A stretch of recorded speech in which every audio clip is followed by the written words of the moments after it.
5 common fitness mistakes beginners make. Number 1, not having a plan. Number 2, setting unrealistic goals. Number 3, not tracking progress. Number 4, avoiding strength training. And number 5, not making lifestyle changes. Let's start with this first point, not having a plan. As with anything in life, you need to have a plan. You just cannot tackle things blindly and expect there to be some kind of success. If you just show up to the gym and you just do random stuff, you're not keeping track of what it is you're doing at the gym, you're literally just driving, in the dark with your headlights off. That's the same concept. You need to have a plan. Not only just to have a plan, but to have a comprehensive plan as well. Something that works. In the fitness industry, we call these programs. You have to have a solid program. Usually it lasts about 6 to 8 weeks, maybe less, maybe more, depending on what your goals are. And it usually contains some kind of split, whether it's a push-pull leg split, it can be an upper and lower split, it could be a full body workout split. Just depends on what your goals are. And the beauty of fitness is that it's malleable. There's literally no excuses for anyone not to be active. If you don't have a gym, you can do stuff at your house. You can buy rubber bands, you can buy kettlebells.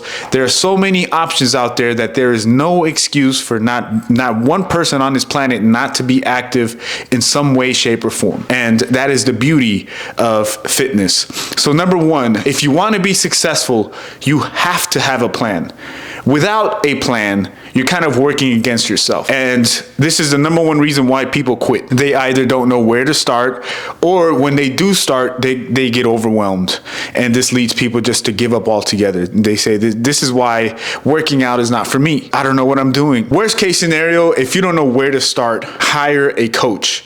Or what you can do, comment on this video and I can help you out. I can send you a basic plan and you can get started with this basic workout plan, all right? As far as dieting goes, that gets a little bit more complicated. Dieting is a little bit different for every person. We function differently. We require different amounts of calories per day to function normally. If you want to lose weight, you have to be in a caloric deficit. That's the golden rule. You have to eat less and work out more. If you want to maintain, you just maintain the certain amount of calories that you're eating just to maintain your weight. And if you want to be in a surplus, let's say you want to gain weight, believe it or not, there's people out there that have trouble gaining weight. If that is your goal, then you need to be in a surplus. Each person's calorie count is different. In order to get your specific calories, you need to have a macro calculator. You can find it online, plug in your numbers. Usually they ask your height, your age, and your weight. And then there's calculators that will pump out numbers based on those figures, and you can calculate what your macros are. And then you can adjust accordingly, whether you want to lose weight, maintain, or gain weight. But all these resources are free online. And I just reiterate my first point that there's no excuse for anyone out there not to be active. So number 1, you want to have a comprehensive plan, both a workout program and a solid diet program. Without these 2, you will not see success in your fitness journey. And this is the number 1 common mistake beginners make in working out. Have a plan and you will see success. The second mistake is having unrealistic goals. Here's the thing, fitness is not a race. It is a marathon. The truth of the matter is that you won't see any results for the first 6 months to a year in your fitness journey, especially if you're coming from nothing. If you're building it from the ground up, it's gonna take some time for you to see results. So if you set unrealistic goals, when you fail to reach those goals, you'll get dismayed. You're gonna say, I'm not seeing results, and this is why I quit. This is why I don't work out, because it just doesn't work for me. For some reason, I'm walking on a treadmill, I'm eating right, and I still don't see results. I don't know what I'm doing wrong. You're not doing anything wrong. It just takes time for you to see results. You have to keep in mind that this is not a race. Fitness is a journey.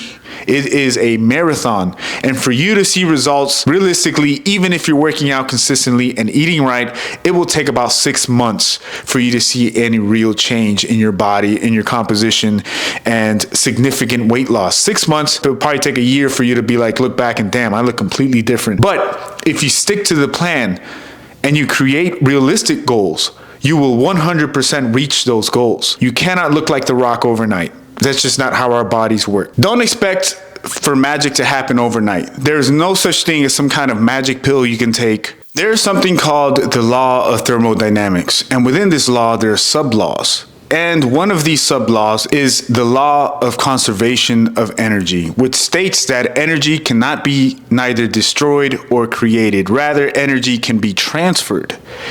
Transferred through a process, and this process takes time. Just like fine wine, it will take time for you to transform yourself into something rudimentary and into something like art. We are literally slabs of marble. And what we're doing every day we go to the gym is chipping away bit by bit, revealing the beauty within. And if you keep that concept in your mind as you go to the gym and you just, tell yourself every day, I'm just chipping away. I'm just chipping away. I'm just chipping away. After a period of time, let's say within 6 months, you're going to start to see the fruits of your labor. So if you set unrealistic goals, you're probably going to face roadblocks and you're probably going to quit. That is a part of the reason why people set these New Year's resolutions, and the gyms are packed the first couple of months during the new year. And then after a couple of months, it starts to fizzle out because most people have unrealistic goals. Be sure you set realistic goals. How much weight do you want to lose in 6 months is the question you should ask yourself. And it shouldn't be something too drastic either. Let's say you weigh 300 pounds, for example. You cannot expect in 6 months to lose 200 pounds. You don't want to limit yourself to something unrealistic because you will absolutely fail. And when you fail, you quit. Don't quit. Don't fail. Set realistic goals. Keep in mind that this is not a race, that it is a marathon, and that you're just chipping away every day. And in 6 months to a year, you will reveal the beauty underneath this statue that you're working on. You are Michelangelo. You are an Italian artisan chipping away at a slab of marble. Keep that mindset. In the long run, it'll pay off. The third point, not tracking progress. And this kind of ties in with the first point of not having a plan. If you're not tracking your progress, how do you know whether or not what you're doing is working? How do you know whether or not your workout program is efficient or is optimized for where you are in your life at the moment? How do you know whether or not your diet plan is working? You have to keep track of your progress. I like to personally do it weekly. Every weekend on a Sunday morning on an empty stomach, after I've gone to the bathroom in the morning, I'll weigh myself with no clothes on, and that is my base number that I refer to. And I'm able to keep track of what my weight trend is. If it's going up, I need to make some adjustments in my diet and in my workout program. And if it's going down, that means that it's working. You have to keep track of what you're doing. Log your numbers. It's like you're navigating a boat. Without GPS, you're just using the stars, right? Just writing down numbers. You're steering the boat based on these numbers, and that's the concept that I like to keep in my mind when I'm keeping track of where I'm headed. Even keeping track of your performance at the gym is important too. Let's say your workout program requires you to do a certain amount of sets. How much weight are you doing with each set? Are you progressively overloading on a weekly basis? If you're not familiar with this concept of progressively overloading, in order for you to achieve increased muscle volume and strength, you have to increase the weight on a weekly basis by at least 10%. That will result in higher muscle volume growth and strength as well. And if you're not doing this on a weekly basis, at the very least, what happens is our bodies will adjust to the weight and you will no longer see results. All right. The goal is to tear these muscle fibers so that when they heal, there's a new layer of muscle on top. And do it again the next week. Tear those muscle fibers so that when it heals, you get more muscle, you get stronger, so on and so forth. If you don't increase the weight, what happens is that our bodies will adjust and you will no longer have this tearing of the muscle, which means that there will be no growth and no strength increases from your workouts. You're basically just going in there wasting time. You have to challenge yourself. The problem is that our bodies is very good at adjusting and evolving to challenge. That is part of the reason why we've survived the Ice Age, why we've been around for several hundred thousands of years, and why we are at the top of the food chain. It's because we're good at adapting to challenges, and that includes lifting weights. You want to be a step ahead and continue to challenge yourself on a weekly basis so that you're able to see muscle growth and strength. And if you continue to do this, the trend will be upwards. You'll just keep getting stronger, you'll keep getting bigger, you'll keep seeing results. So keep track of how you're performing at the gym and make adjustments accordingly. Use that information as a way to look at trends, as a way to look at whether or not your programs are working and whether or not you need to make any adjustments to your diet or workout regime or whatever it is that you need to do. But keeping track of your progress is important to understand where you're going next. The fourth common mistake beginners make at the gym is avoiding strength training. You often hear this from people who are overweight. They want to lose a certain amount of weight before they start strength training. And the reason why is because I guess they're scared of being big and strong, or they believe that you have to do one thing first and then work your way up to start lifting weights. That is not how our bodies work. In fact, the more muscle you have, the more fat you burn. The truth is that muscle burns fat. The more muscle you have, the more fat you burn. And that's how this works. Remember the law of thermodynamics. Energy can be converted. So the notion that you have to lose a certain amount of weight before you start strength training is not true and also is not effective. In fact, if I were your personal trainer, I would prioritize strength training and also add some elements of cardio in between as well. The two don't have to be mutually exclusive. You hear this term a lot nowadays called the hybrid athlete, which is kind of like a made-up term in my opinion, because just because you run 3 times a week in addition to lifting weights, I don't believe that makes you a hybrid.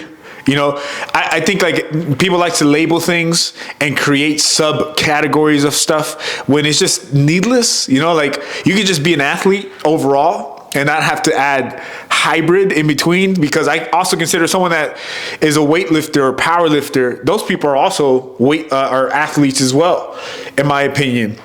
And, you know, you look at someone who does like triathlons and Ironman races, those people are also athletes too. You know, so like this whole concept of just like labeling stuff seems like kind of needless to me. But if I were to train you, I would prioritize strength training over cardio or losing weight. And the reason why is because there's so many benefits to strength training, not just in terms of like preventing injuries, but also preventing muscle imbalances, increasing bone density, which is important as you get older. There's so many different benefits to strength training that it's kind of a disservice to put that to the side to focus solely on just losing weight. And also you hear this among women that they don't want to lift weights because they don't want to look manly. This idea that strength makes women look less feminine is not true either. You know, you can be strong and also be feminine as well. Here's the thing about femininity, in my opinion, this is kind of ironic coming from a male. Femininity, being feminine is a concept, in my opinion. You can be strong and also be feminine. And obviously, as with anything in life, there's a thing called personal preference, but there you can find a happy medium. You can be strong and also be feminine and not lose these features in between. It's up to you what your personal goals are, but this idea that lifting weights will make you look less feminine is just not true. Do your own research on this. This is like a personal thing. I can't speak too much on women because I'm a man, obviously, and that is so dumb. But you get the point that I'm trying to make, right? That just because you lift weights and just because you're strong and you're a female, it won't make you any less feminine in that you'll look like a man because you have muscles now. That's not true at all. And if a man feels like you start to look more masculine, then maybe that man has to do some soul searching, you know? That's more telling on the man than it is on the woman, that he feels kind of intimidated by strength. That's just my opinion, right? But the fourth mistake is avoiding strength training. There are way too many benefits to strength training to just put it on a back burner. I would prioritize strength training and incorporate some elements of cardio, what you would consider cardio, like long distance running, maybe Stairmaster, in conjunction with a good diet and a well-rounded workout program, rather than just focusing on losing weight. Here's another thing about weight. Weight can be deceptive. Muscle weighs more in volume than fat. I wouldn't rely too much on like weighing a certain amount. Don't fixate on weights, on numbers. and don't avoid strength training. The last common mistake beginners make in this fitness journey is not making any lifestyle changes. Because yeah, you can put in the work, you can eat clean, but if you continue partying every weekend, slamming alcohol, you're back to square one every single Monday. You're just basically a hamster running on a hamster wheel. You're wasting your time. You need to make significant lifestyle changes for you to see any long-term results. Here's the thing. There is a demographic of people who work out for vanity's sake. Yes, that's 100% true.